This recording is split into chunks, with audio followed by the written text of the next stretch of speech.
نبی کی محنت کے علاوہ دین پر آ گئی ہو، حکومت کے قانون بنانے سے یا مارشل لا لگانے سے یا کسی اور ترتیب کو اختیار کرنے سے کوئی ایک مثال پوری تاریخ انسانی میں اگر آپ دے دیں کہ فلاں وقت ایسا ہوا ہے کہ امت دین پر آ گئی، جو معالطہ لگا ہے وہ کیا ہے؟ معالطہ جو لگا ہے وہ یہ ہے کہ دین تو صاحب دعوت نے کام کیا، پیچھے حکومتوں نے اس دین کو چلایا۔ خلافت دین قائم نہیں کر سکتی ہے، دین اگر چلا جائے تو اس کے بس کی بات نہیں ہے۔ یہ خلافت قائم شدہ دین کو چلا سکتی ہے، یہ غلط فہمی ہے کہ خلافت کبھی آ سکتے، کیوں؟ اس وجہ سے کہ براہ راست اللہ سے مقابلہ ہے۔ تو وہ کہتا ہے دین پہلے آئے گا تو خلافت دوں گا۔ میں سفر کر رہا تھا شام میں، ہمام وہاں مفتی صاحب تھے وقت ہے، اور اس وقت ان کے پاس یہاں کے بڑے بڑے علماء سارے جمع ہوتے ہیں، اور آپ علماء کی زیارت کو اور ان سے دعا کے لیے جاتے ہیں۔ تو ہم چلے گئے، 50-60 علماء موجود تھے وہاں پر۔ ہمارے ساتھ ان کے شاگرد شیخ محمد الحجار جو حلب سے ہمارے ساتھ تھے، وہ ہمارے ساتھ تھے، انہوں نے تعارف کرایا۔ تو یہ سن 54 کا واقعہ ہے۔ اس زمانے میں شاید اس زمانے کا کوئی آدمی ہو تو اس کو یاد ہوگا، اس زمانے میں ایک بہت بڑی آواز چل رہی تھی پوری مسلمانوں میں، اور وہ آواز کیوں چل رہی تھی کہ پوری دنیا کے جو صدر ہیں، بادشاہ ہیں مسلمان، اور بڑے بڑے سیاسی لیڈر ہیں اور دینی زعما ہیں، یہ سارے مکہ معظمہ میں جمع ہو رہے تھے، اور جس وقت وہ جمع ہو رہے تھے ہم اس وقت شام میں تھے، حج کے موقع پر یہ جمع ہو رہے تھی۔ تو ان کو یہ عجیب بات معلوم ہوئی کہ سارے تو وہاں گئے ہیں، یہ یہاں آ گئے۔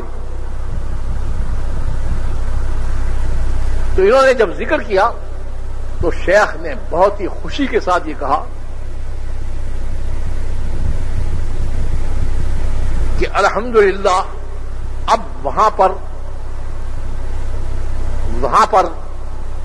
تمام سلاطین اور رؤسا اور زعما سب جمع ہیں، اور وہ دولت کبرى اسلامیہ بنائیں گے، اسلام کی ایک بڑی دولت اور بڑی حکومت بنائیں گے۔ وہ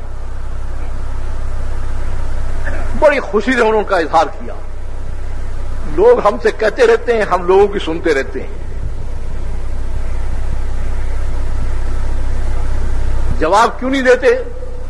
حضرت مولانا الیاس صاحب رحمۃ اللہ علیہ نے فرمایا ہے کہ ان لوگوں کا نمبر جو ہے اللہ نے آخر میں رکھا ہے، جو سوال اعتراض اشکال کرتے رہتے ہیں، ان سے زیادہ بحث کی ضرورت نہیں ہے، ان کو چھوڑو، جس وقت ان کا وقت آئے گا تو یہ خود بدل جائیں گے۔ اگر ان سے بحث مباحثے میں اور ان کو سمجھانے میں لگے ہوگے تو یہ تو سمجھائیں گے نہیں، جو دوسروں پر وقت جو بغیر سوال اعتراض کے ماننے ہیں ان کا وقت بھی کھا جاؤ گی۔ تو اس واسطے انہوں نے کہا، ہم نے کہا چلو سنتے رہتے ہیں، یہ بھی بیچارے بوڑھے تھے، مفتی تھے وہاں کے، لیکن وہ شیخ محمد حجار جو ساتھ رہے تھے 10-15 دن 20 دن، ان سے نہ ٹکا گیا۔ انہوں نے کہا ولاکن شیخ الپاکستانی یقول وغیرہ حاضہ، یہ شیخ پاکستانی تو کچھ اور بات کرتا ہے۔ قدرتی بات ہے، شیخ کے چہرے پر میں نے دیکھا کہ تناؤ آیا، اور کہا ایش یقول، یہ کیا کہتا ہے؟ رہنمائی اللہ فرماتے ہیں، نہ کوئی پہلے سے سوچا ہوا ہوتا ہے نہ کچھ ہوتا ہے، رہنمائی اللہ تعالیٰ فرماتے ہیں۔ میری زبان سے ایک دم جملہ نکلا، بے وجود الدین وجود الخلافہ، وبضعف الدین ضعفت الخلافہ، وبعدم الدین عدمت الخلافہ، فإن كنتم تريدون مراجعة الخلافة فلا بد لكم من مراجعة الدین، کہ دین کے وجود پر خلافت دی گئی ہے، دین قائم کرنے کے لیے خلافت نہیں دی گئی، دین کے وجود پر خلافت دی گئی ہے، دین کے ضعف پر خلافت ضعیف ہو گئی ہے، دین کے چلے جانے پر خلافت واپس لے لی گئی ہے. خلافت کو اگر لانا چاہتے ہو تو پہلے دین کو لانا پڑے گا. اور میں نے آیت پڑھی وعد اللہ الذین آمنوا منکم وعملوا الصالحات یستخلفونہم فی الارض کہ اللہ کیا کہتے ہیں کہ یہ میری نیابت ہے, یہ مفت نہیں بٹ رہی. پہلے اپنے آپ کو دین والا بناؤ, پھر میں انعام کے طور پر دوں گا. یہ محنت کی چیز نہیں ہے کہ انسان محنت کر کے اللہ سے کہے دو, ایسی بات نہیں ہے. تو یہ میں ان کی سلامتی کی بات کہتا ہوں کہ یا تو ان کے اندر اتنا جوش تھا, یا ان میں سے جو علماء تھے وہ کھڑے ہو گئے اور وہ کہنے لگے شیخ اتیت بالحق, تم حق کو لے کر آئے ہو اور تم نے قرآن کی آیت تلاوت کی ہے. بالکل صحیح بات ہے کہ یہ موعود ہے اور موعود مشروط ہے. یہ چیز جو ہے یہ مقصوب نہیں ہے, محنت سے حاصل نہیں ہو سکتی. یہ اللہ کی طرف سے اس کا وعدہ کیا گیا ہے انعامی طور پر, اور وعدہ مشروط ہے حیات دین کے ساتھ. یہ تو بات ہمیں سمجھ میں آ گئی, لیکن اب تک تو ہم یہ سمجھتے رہے کہ حکومت دینداروں کی حکومت قائم ہوگی, خلافت ملے گی, ہم دین کو قائم کریں گے, جیسے یہاں چلتی ہے بات. چلیے اب تک تو ہم یہ سمجھتے رہے, لیکن یہ تو بات بالکل واضح ہے کہ اللہ کہتا ہے پہلے دین آئے گا اس کے بعد دی جائے گی. تو اللہ سے مقابلہ کون کرے؟ میں نے کہا یہ مسلمان مقابلے میں تو مارے جا رہے. وہ کہتا ہے راستہ یہ ہے, ہم کہتے ہیں نہیں راستہ یہ بھی ہے. انہوں نے کہا ہم ایک بات کہتے ہیں کہ جیسے یہ بات تم نے کہی ہے تو یہ بھی اللہ نے تمہارے دل میں ڈالی ہے. دین کیسے آئے گا اور پبلک دین میں کیسے آئے گی, یہ بات بھی ضرور تمہارے دل میں ڈالی ہوگی. تو میں نے کہا تم 50-60 علماء ہو, تم بھی تو سوچو اس کو ساری چیز میرے ذمہ ہے. تو کہنے لگے شیخ بخل نہ کریں اس میں. تو میں نے ان کو کہا, میں نے کہا حضور اکرم صلی اللہ علیہ وسلم جب مکے میں آپ نے کام شروع کیا ہے تو میں نے کہا سارے نمازی تھے, سارے دین پر چلنے والے تھے, سارے ایمان والے تھے. چلنے لگے کچھ بھی نہیں تھا. میں نے کہا پھر اب یہاں دو جواب نہیں ہو سکتے. یہ گردن کی ایسی پھانسی ہے کہ یہ وہاں آدمی جکڑا جاتا ہے, وہاں دو جواب دے نہیں سکتا ہے. میں نے کہا پھر کہنے لگے آپ نے دعوت اللہ سے کام شروع کیا. میں نے کہا بس اسی کو ہم کہہ رہے ہیں. میں نے کہا ہم اسی کو کہہ رہے ہیں کہ اللہ کے نظام میں دعوت اللہ پہلی چیز ہے. ہم اس کو کہتے ہیں کہ یہ کوئی چیز نہیں, تو کس طرح سے اس امت کا معاملہ اللہ سے صحیح ہے.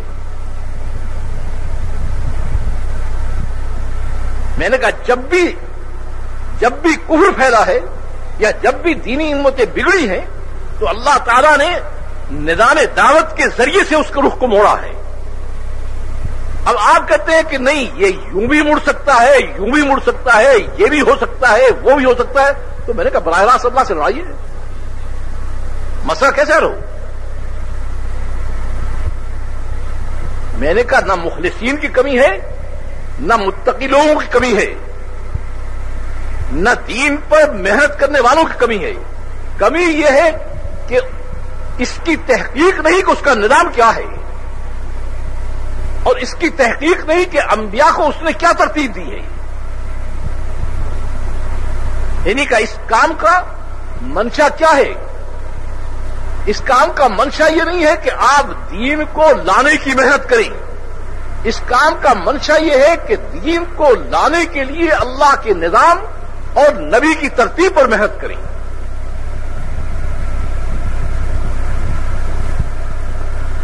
اس سے حضرت مولانا الیاس صاحب نے جب علماء کو شروع میں کام کرنے سے پہلے جب علماء کو جمع کیا تو کھل کر کہا کہ یہ ترتیب ہے, یہ نظام ہے, اس کام کو میں کرنا چاہتا ہوں. اور پہلے ہی میں بتا دیتا ہوں کہ اگر موجودہ زمانے کی دینی تحریکیں دینی تنظیمیں جو چل رہی ہیں ان سے اس کا موازنہ کر کے دیکھو گے تو میں پہلے اقرار کرتا ہوں کہ میرا کام صفر ہے. لیکن اگر 1400 برس پیچھے چلے جاؤ گے تو اس کو اشباہ بمنہاج نبوہ پاؤ گے. نبوت کے طریق سے یہ سب سے زیادہ مشابہ طریقہ نظر آئے گا. اور میں یہ اس لیے آپ کے سامنے پیش کر رہا ہوں کہ میں نے ساری چیز اوپر سے لی ہے. میں صرف اتنا اطمینان چاہتا ہوں کہ اس میں میری نفسانیت تو شامل نہیں ہے. کوئی چیز ایسی تو نہیں ہو نفسانیت کی ہو. تو سب نے تائید کی, لیکن اس میں بعض علماء نے کیا کہا, جو بات کی انہوں نے کہا 100% آپ کی ترتیب اوپر سے لی گئی ہے اور بالکل ہم اس پر مطمئن ہیں, لیکن امت میں استعداد نہیں ہے. آپ کہتے ہیں کہ امت کو تیار کرنا ہے, اس کو امریکہ بھیجنا ہے, اس کو وہاں بھیجنا ہے, وہاں بھیجنا ہے. یہ امت مسجد میں نہیں آتی, یہ امت جائے گی وہاں پر. تو حضرت نے اس کے جواب میں فرمایا کہ یہ مسئلہ آپ کا اور میرا نہیں ہے, یہ مسئلہ اوپر والے کا ہے. جب وہ کام لینے پر آتا ہے تو قتل کے ارادے سے چلنے والے کو فاروق اعظم بنا دیتا ہے, نبی پر پتھر برسانے والے کو عہد میں سیف اللہ بنا دیتا ہے. یہ اس کا کام ہے, وہ کام جس سے لینا چاہے لے لے. تو اس میں ایک چیز اضافہ کر رہا ہوں, جب وہ دیکھتا ہے کہ یہ میرے کام کو واقعی دل سے کرنا چاہتا ہے, تو اگر یہ بھاگنا بھی چاہتا ہے تو بھاگنے نہیں دیتا. کہتا ہے تجھ سے تو میں کام لے نہیں. اس لیے جتنی طلب دیکھیں گے بقدر طلب کے وہ کام لیں گے. نہیں تو وہ بے نیاز ذات ہے. وہ تو صحابہ کرام کو کہہ دیا کہ اگر تم اپنے گھروں کو, اپنے بیٹوں کو, اپنی بیویوں کو, اپنے ماں باپ کو, اپنے وہ گھر جو آرام دہ ہیں اور اپنی تجارتوں کو محبوب سمجھتے ہو, تو میں تم سے کام لینے نہیں جاتا, تم جا کر انتظار کرو, میں اپنا کام خود کر لوں گا. جب وہ دیکھتا ہے کہ یہ میرے کام کو نمبر 2 پر رکھتا ہے, وہ یہ نہیں کہتا آپ اپنے کام چھوڑ دیں. وہ کہتا ہے نمبر 1 پر میرے کام کو لے آؤ, اپنے کاموں کو نمبر 2 پر لائے. یہ کام جو ہے تمہارے کاموں کے نقصان کو پورا کر دے گا, تمہارے کام اس کے نقصان کو پورا نہیں کر سکتے. اسی میں کہا کرتا ہوں کسی نبی نے یہ دعوت نہیں دی کہ تو تجارت چھوڑ دے, تو زراعت چھوڑ دے, تو کاروبار چھوڑ دے, ملنگ بن جا, قلندر بن جا. کسی نے یہ دعوت نہیں دی. دعوت کیا تھی؟ میرے کام کو اوپر نمبر 1 پہ لے جاؤ, اپنے کاموں کو نمبر 2 پہ لے جاؤ. اور وہ کیا مطلب کہ اگر مقابلہ پڑے تو تمہارا کام اگر ٹوٹتا ہے اس کے ٹوٹنے کو برداشت کر لو, میرے کام کو ٹوٹنے نہ لو. تو کم از کم اس کا ارادہ تو سب کر لو بھائی, نیت کے درجے میں تو ارادہ کر لو. تو میں عرض کر رہا ہوں کہ سب سے پہلی چیز جو آئے گی, سب سے پہلی چیز نظام خداوندی میں وہ دعوتی نظام ہے, اور اس دعوتی نظام کو سمجھایا گیا ہے. دوسری چیز جو حضور صلی اللہ علیہ وسلم نے ان کو دی, پہلی چیز یہ ہے. اب ایک بات عرض کر دیتا ہوں, ذرا ذہن میں اس کا خیال رکھیں. سو رہا ہو جاگ جاؤ. اس دعوتی نظام کے ساتھ عبادتی نظام آ کر جڑا ہے.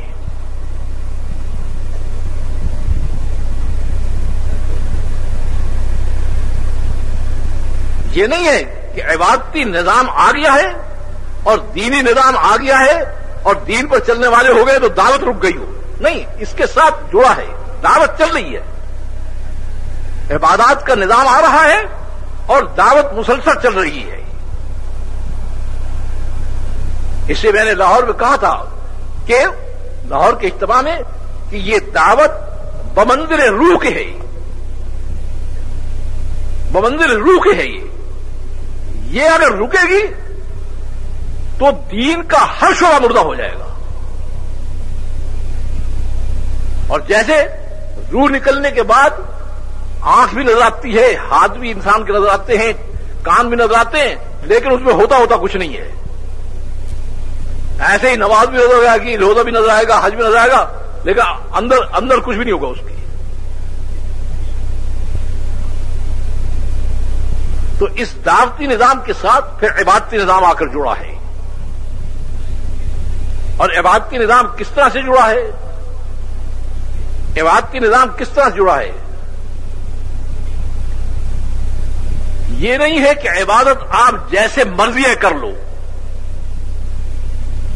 ہر چیز کی شکل, اس کا نظام, اس کی ترتیب دی گئی ہے.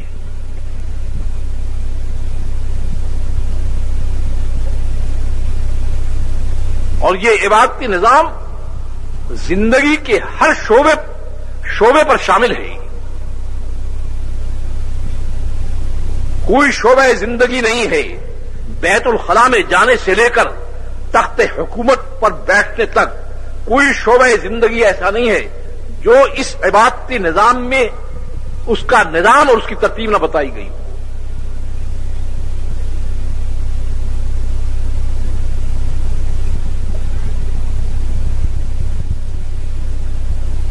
اب پورے ملک کا سیاسی نظام اور حکومتی نظام کیا بتایا گیا؟ ایک چیز میں سارا حل اللہ نے بتا دیا. اور وہ کیا چیز ہے؟ اگر آج اس پر آ جائیں تو کوئی مسئلہ واقعی نہیں ہے. وہ حل کیا بتایا کہ پبلک کو ایمان و تقوی کی زندگی پر لے آؤ, اور جو حکومتی نظام کو چلانے والے ہیں وہ یہ طے کریں کہ سب سے گھٹیا زندگی گزاریں گے. ان کا گھر سب سے چھوٹا گھر ہوگا, ان کا کھانا پینا سب سے گھٹیا ہوگا, ان کا لباس پبلک پر پابندی نہیں لگائی, بلکہ جو صاحب اقتدار ہیں ان کے اوپر پابندی لگائی.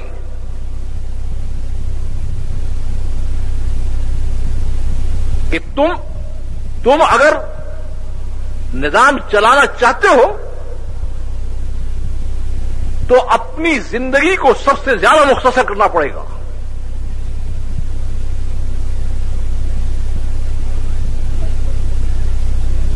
پبلک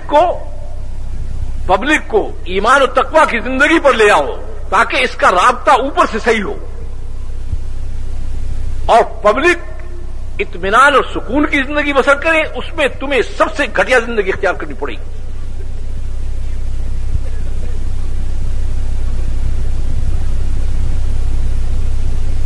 تو عبادتی نظام وہ بیت الخلاء میں جانے سے لے کر اور تخت حکومت تک بیٹھنے تک وہ سارا مکمل نظام موجود ہے. جو خرابی ہے وہ کیا ہے؟ خرابی یہ ہے کہ اللہ کے نظام کی تحقیق نہیں, نبی کی ترتیب کو اختیار نہیں کرنا چاہتے. دین ہے اللہ کا, کہتے ہیں ہم دینی زندگی لانا چاہتے ہیں. وہ دینی زندگی تو لانا چاہتے ہو, جس کا دین ہے اس سے تو پوچھو.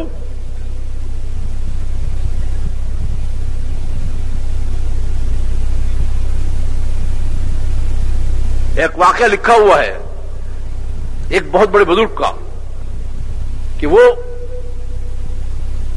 پہاڑ کے غار میں رہتے تھے. پہاڑ کی غار میں رہتے تھے.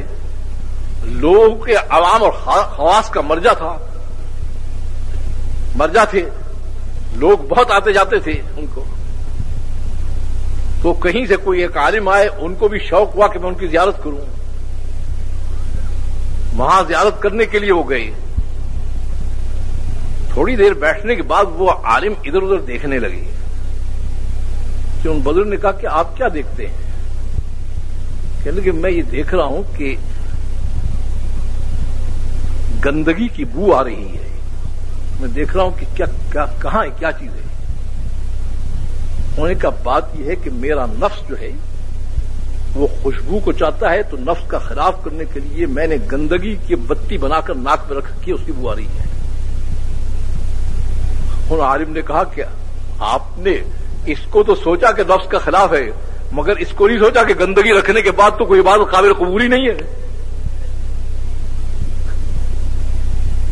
جب آدمی اپنے دماغ سے سوچ کے چلے گا تو اس طرح سے وہ جو ہے بھٹکے گا. وہ تو سارے نظام کو سوچنا پڑتا ہے.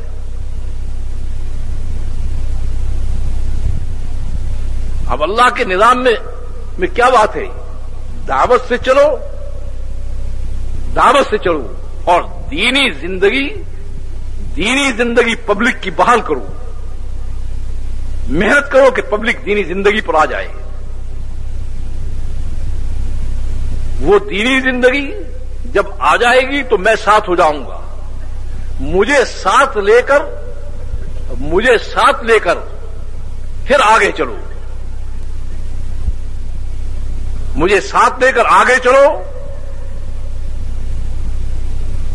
اور جو غیر مسلم ہیں ان کو جا کر میرا پیغام پہنچاؤ.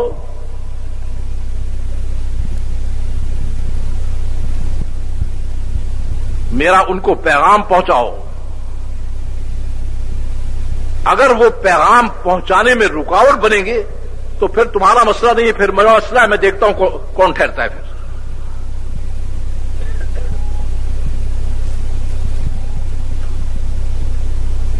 یہ آخری صدی ہجری کا واقعہ ہے، ہماری ساری کتابوں میں موجود ہے کہ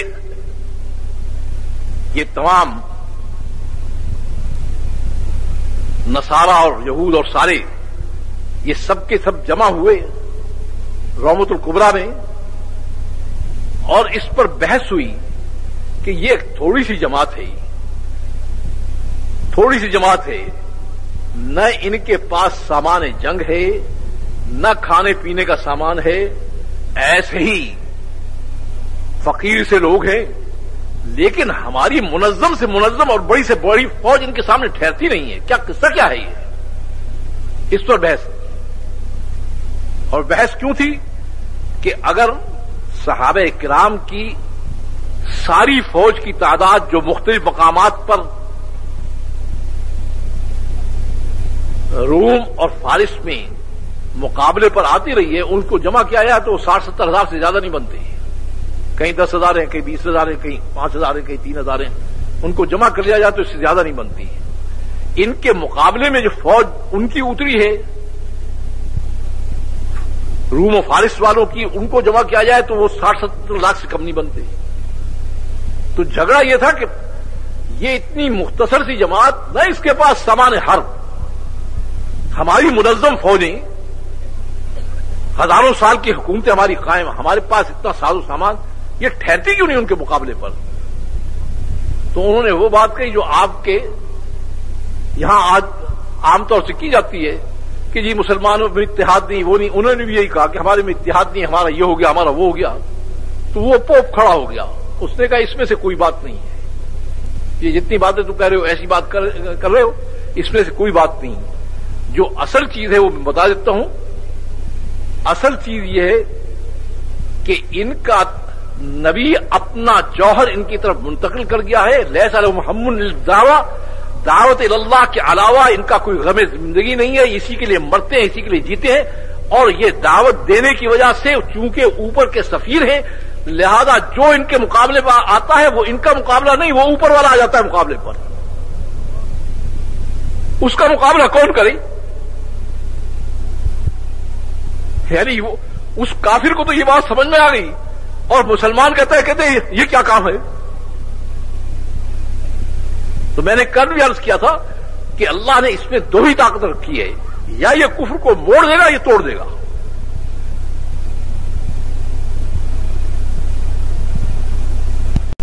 تو حضور اکرم صلی اللہ علیہ وسلم نے ان کو دعوت کا کام سکھایا اور پوری دینی زندگی ان کو دی. کتنی چیزیں ہو گئی؟